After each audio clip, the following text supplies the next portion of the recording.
সম্প্রতি ভারতের পশ্চিমবঙ্গে গ্রেপ্তার হওয়া হাদি হত্যা মামলার দুই অভিযুক্তকে ঘিরে নতুন এক কূটনৈতিক তৎপরতা শুরু হয়েছে।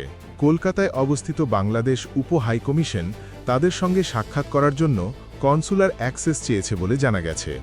রোববার ৮ মার্চ প্রকাশিত এক বিজ্ঞপ্তিতে উপ হাইকমিশন জানায়, বাংলাদেশের ইনকলাব মঞ্চের সাবেক মুখপত্র শহীদ শরীফ ওসমান বিন হাদি হত্যা মামলার অন্যতম প্রধান অভিযুক্ত ফয়সাল করিম মাসুদ এবং তার সহযোগী আলমগীর হোসেন গ্রেপ্তার হওয়ার বিষয়টি কলকাতা পুলিশ আনুষ্ঠানিকভাবে তাদের অবহিত করেছে।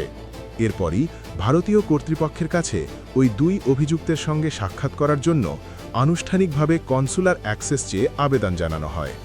এদিকে ঢাকায় নবনিযুক্ত পুলিশের মহাপরিচালক আলী হোসেন ফকির জানিয়েছেন, হাদি হত্যা মামলায় গ্রেপ্তার দুই আসামিকে ভারত থেকে দেশে ফিরিয়ে আনতে ইতোমধ্যে কূটনৈতিক চ্যানেলে কাজ শুরু হয়েছে।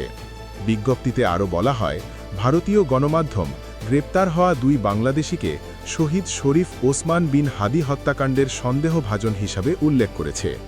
এ ঘটনায় উপ হাইকমিশন ভারতীয় কর্তৃপক্ষের সঙ্গে প্রয়োজনীয় যোগাযোগ অব্যাহত রেখেছে বলেও জানানো হয়েছে।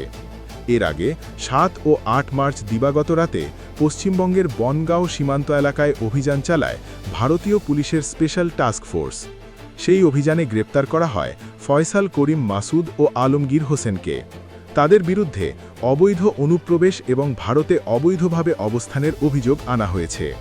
রোববার তাদের স্থানীয় আদালতে হাজির করা হলে আদালত পরবর্তী আইনি প্রক্রিয়ার নির্দেশ দেয়।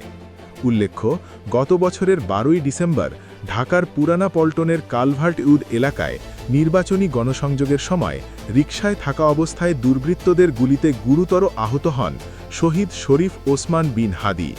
পরে উন্নত চিকিৎসার জন্য তাকে সিঙ্গাপুরে নেওয়া হলেও ১৮ই ডিসেম্বর চিকিৎসাধীন অবস্থায় তার মৃত্যু হয়।